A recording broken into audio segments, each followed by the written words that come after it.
Assalamualaikum warahmatullahi wabarakatuh. Selamat datang di Trend Tutorial Channel. Jadilah bagian dari kami dengan like, komen, dan subscribe. Untuk tutorial pada kali ini seputar aplikasi Waplog ya, tentang bagaimana cara menonaktifkan notifikasi dari aplikasi tersebut. Caranya cukup mudah, langsung saja kita buka aplikasinya. Nah, ini adalah tampilan beranda daripada aplikasi tersebut. Selanjutnya kawan-kawan silahkan klik di pojok kanan di yang paling bawah di profil kita masing-masing. Nah, kemudian akan muncul tampilan seperti ini.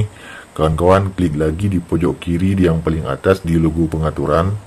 Kemudian di sini ada yang namanya notifikasi. Klik pada notifikasi ya, karena kita sudah menonaktifkan. Kalau tidak kita nonaktifkan maka tampilannya seperti ini ya kawan-kawan. Nah, ini tampilan awalnya.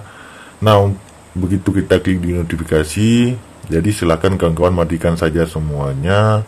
Otomatis notifikasi dari aplikasi tersebut akan hilang ataupun tidak ada notifikasi yang muncul. Demikian, sampai jumpa di video kami yang lainnya. Assalamualaikum warahmatullahi wabarakatuh.